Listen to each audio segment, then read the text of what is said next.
iyadoo shalay dagaal u dhexeeya maamulada Galmudug iyo Puntland uu ka dhacay magaalada Gaalkacyo ee xarunta gobolka Mudug ee bartamaha Soomaaliya dagaalka shalay waxa guul ka sheegtay maamulka Galmudug ee hadda uu hogaamiyo Cabdikariin Xuseen Guuleed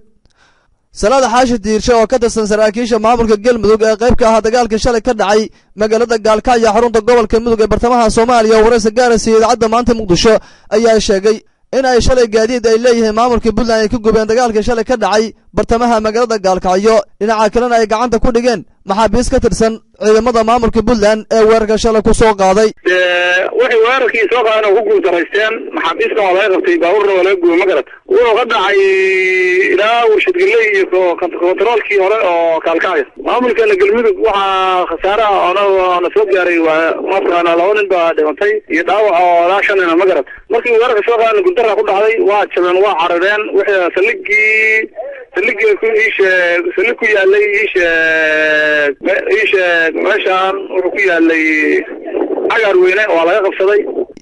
dhinaca kale wasiirka warfaafinta maamulka Puntland Maxamuud Xasan Soocade ayaa sheegay in Galmudug ay diidan tahay horumarka laga wado magaalada Gaalkacyo ee xarunta gobolka Mudug bartamaha Soomaaliya isagoona ku tilmaamay wadada dhawaan laga dhisayay bartamaha magaalada Gaalkacyo in ay horumar u ahayd shacabka dega magaalada Gaalkacyo xarunta gobolka Mudug balse ay ka hor yimaadeen maamulka uu hogaamiyo Cabdikariin Xuseen Guuleed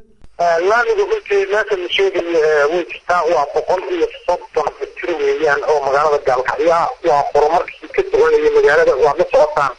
in dadkii dambeeyay ay dawladda Puntland si wada banayn iyo hantidii hore gurigii hore dawladii hore ay hay'adii soo celinayay horumarka ka socday wadada waa dhismay haddii aan dhisnaa wadadu waxay ka mid tahay 67 wado oo ka mid ah magaalada Gaalkacyo oo la dhameeyay wadadaasi waxaa ka xaqaaqay oo ka masaysan marka waxa weeye waa laamka cadaado dhawaan lagu dhisay annagu wadadan waa wado ku taala deegaanka waqooyiga Gaalkacyo ay Puntland ka fadhiso